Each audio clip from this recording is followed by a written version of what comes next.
ശ്രീ ഷംസാദ് മരക്കാർ, ഇപ്പോൾ വയനാടിനായിട്ട് ഈ ദുരന്ത നിവാരണത്തിന് പ്രത്യേക പാക്കേജ് നൽകിയിട്ടില്ല എന്നത് വാസ്തവമാണ്. അധിക തുകയും അനുവദിച്ചിട്ടില്ല. പക്ഷേ ഇന്ന് ഹൈക്കോടതിയിൽ നിന്ന് സംസ്ഥാന സർക്കാരിന് ഒരു വിമർശനം ഏൽക്കേണ്ടി വന്നുവല്ലോ. അത് സംസ്ഥാന ദുരന്ത നിവാരണ ഫണ്ട്, അതിന്റെ വിനിയോഗത്തെക്കുറിച്ച് കൃത്യമായ കണക്ക് സംസ്ഥാന സർക്കാർ വെക്കാത്തതിലുള്ള ഒരു അമർഷമാണ് കോടതിയിൽ നിന്നുണ്ടായത്. സംസ്ഥാന ദുരന്ത നിവാരണ ഫണ്ട് പോലും, അതിന്റെ കണക്ക് പോലും അറിയാത്ത സംസ്ഥാന സർക്കാർ എങ്ങനെയാണ് കേന്ദ്രത്തിന് കണക്ക് കൊടുക്കുക എന്നുള്ള ചോദ്യമാണ് വന്നത് ഹൈക്കോടതിയിൽ നിന്ന്.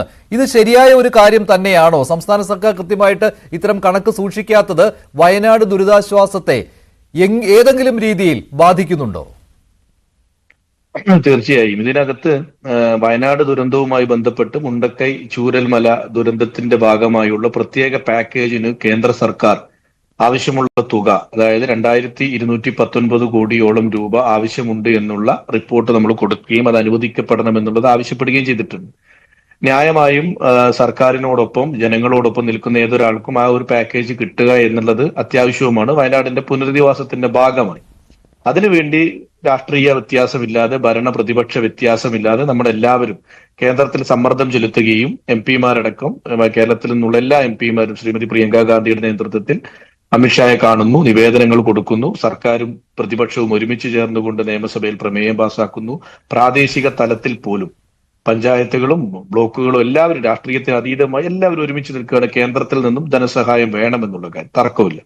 പക്ഷെ ഇന്ന് ഹൈക്കോടതിയിൽ ഉണ്ടായ കാര്യം, ഹൈക്കോടതി ഈ കേസ് എല്ലാ വെള്ളിയാഴ്ചകളിലും പരിഗണിക്കപ്പെടുകയും അതുമായി ബന്ധപ്പെട്ട് ഓരോ തരത്തിലുള്ള ഇടപെടലുകൾ നടത്തപ്പെടുകയും ചെയ്യുന്നത് കൃത്യമായി നടത്തിക്കൊണ്ടിരിക്കുന്നതാണ്. പക്ഷെ ഇന്ന് സർക്കാരിന്റെ ഭാഗത്ത് നിന്നുണ്ടായതൊരു വീഴ്ചയാണ്. കാരണം കേന്ദ്ര സർക്കാർ തുക തന്നില്ല എന്നുള്ള കാര്യം, അല്ലെങ്കിൽ മുണ്ടക്കൈ ചൂരൽമല പാക്കേജിന് പണം അനുവദിച്ചിട്ടില്ല എന്നുള്ള കാര്യം ഹൈക്കോടതിക്കും ബോധ്യമുള്ളതാണ്. കാരണം പണം അനുവദിച്ചിട്ടില്ല എന്ന് കേന്ദ്ര സർക്കാർ വ്യക്തമാക്കിയതാണ്. അത് വേണം എന്നുള്ളത് നമ്മളുടെ ആവശ്യമാണ്. പക്ഷേ STRF ഇത്രയും തുകയുണ്ട്, 617 കോടിയോളം രൂപ STRF ഉണ്ട്, അതെടുത്ത് ചെലവ് ചെയ്തുകൂടെ എന്നുള്ളൊരു ചോദ്യം പൊളിറ്റിക്കലി ഉണ്ടായിരുന്നു.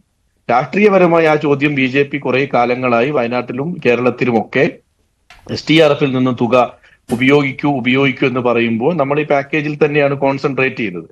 പക്ഷെ നമ്മളൊരു പാക്കേജ് ആവശ്യപ്പെടുന്ന സാഹചര്യത്തിൽ STRF നിന്നും നമ്മൾ എത്ര തുകയാണ് മുണ്ടക്കൈ ചൂരൽമല ദുരന്തബാധിതരെ പുനരധിവാസത്തിന് വേണ്ടി എടുക്കാൻ ഉദ്ദേശിക്കുന്നത് എന്നും, CMDRF നിന്ന് ഏകദേശം 600 കോടി രൂപയോളം CMDRF നമ്മുടെ കൈവശമുണ്ട്. ഇത് രണ്ടിൽ നിന്നും എത്രയാണ് നമ്മൾ എടുക്കുന്നത്, ബാക്കി എത്ര തുകയാണ് നമുക്ക് ആവശ്യമുള്ളൂ എന്നുള്ളത് ഒരു കോടതി ചോദിച്ചപ്പോൾ പോലും അത് വ്യക്തമായൊരു മറുപടി അവിടെ കൊടുക്കാൻ സർക്കാർ സംവിധാനങ്ങൾക്ക് കഴിഞ്ഞില്ല എന്നുള്ളതാണ്.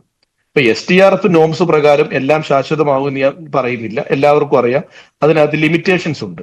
ആ ലിമിറ്റേഷൻസിന് അപ്പുറമുള്ള തുകയാണ് നമ്മൾ കേന്ദ്രത്തിൽ നിന്നും പാക്കേജായി ആവശ്യപ്പെട്ടത്.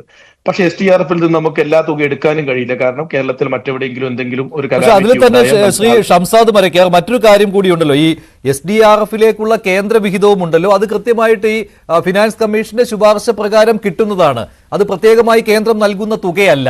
അതിൽ പോലും സംസ്ഥാന സർക്കാർ നേരത്തെ ഹൈക്കോടതിയെ അറിയിച്ചിരുന്നു, ഈ മാനദണ്ഡങ്ങൾ പ്രകാരം ഈ രണ്ടാമത് അനുവദിച്ച 153 കോടി രൂപയില്ലേ, അത് കേരളത്തിന് വിനിയോഗിക്കാൻ കഴിയില്ല. അത് കേരളത്തിന്റെ SDRF ഫണ്ടിലേക്ക് വരികയുമില്ല. അപ്പോൾ ഈ വയനാട് ദുരിതാശ്വാസത്തെ സംസ്ഥാന ദുരന്ത നിവാരണ ഫണ്ടുമായി കൂട്ടിക്കെട്ടേണ്ട ആവശ്യമുണ്ടോ? ഇപ്പോൾ കോൺഗ്രസ് പോലും അനുകൂലിക്കുന്നത് പ്രത്യേകമായ പാക്കേജ് വേണം എന്നുള്ളതാണ്, അല്ലെങ്കിൽ അധിക സഹായം വേണം എന്നുള്ളതാണ്. 2200 കോടിയില്ലേ, അത്രയുമാണല്ലോ ആവശ്യപ്പെട്ടിരിക്കുന്നത് സംസ്ഥാനം. അതിനൊപ്പം തന്നെ കോൺഗ്രസ് നിൽക്കുകയുമുണ്ട്. പക്ഷേ ഈ സംസ്ഥാന ദുരന്ത നിവാരണ ഫണ്ടിനെ ഇതുമായി കൂട്ടിക്കെട്ടുന്നതിൽ അതെന്തുകൊണ്ടാണ് കോൺഗ്രസ് ആ രീതിയിൽ സംസ്ഥാന സർക്കാരിനെതിരെ ഒരു വിമർശനം ഉന്നയിക്കുന്നത്, ഹൈക്കോടതി ഉന്നയിക്കുന്നത് പോലെ? നമ്മൾ ഇതിനകത്ത് മുണ്ടക്കൈ ചൂരൽമല ദുരന്തബാധിതരുടെ പാക്കേജിനു വേണ്ടി ഈ കേന്ദ്ര സർക്കാർ പണം നൽകണം എന്നുള്ള കാര്യത്തിൽ ആർക്കാണ് മഞ്ജുഷ അഭിപ്രായ വ്യത്യാസം? ആർക്കും അഭിപ്രായ വ്യത്യാസം ഉണ്ടോ? കാരണം ഈ വിഷയം ലോക്സഭയിൽ ആദ്യം ഉന്നയിക്കുന്നത് രാഹുൽ ഗാന്ധിയാണ്. പ്രതിപക്ഷം പൂർണ്ണമായി പിന്തുണ നൽകുന്നു. ഇവിടെയുള്ള എല്ലാവരും ഇതിനകത്ത് പിന്തുണ നൽകുന്നു. എല്ലാ തരത്തിലും ഇന്നുള്ള പിന്തുണ ഇതിനകത്തുണ്ട്, അതിനകത്ത് തർക്കമില്ല. പക്ഷെ ഹൈക്കോടതി ചോദിച്ചൊരു ചോദ്യത്തിൽ STRF തുകയും CMDRF തുകയും അത് എന്ത് ചെയ്യുന്നു എന്നുള്ളത് ചോദിക്കുമ്പോൾ നമ്മളൊരു മറുപടി കൊടുക്കണ്ടേ? അത്രേ നമ്മൾ പറഞ്ഞുള്ളൂ. ആ മറുപടി ഇപ്പൊ CMDRF നമ്മുടെ അടുത്ത് പണമുണ്ട് ഇല്ലേ, ആ പണം എത്ര തുകയുണ്ട്, അത് നമ്മൾ എങ്ങനെയാണ് വിനിയോഗിക്കാൻ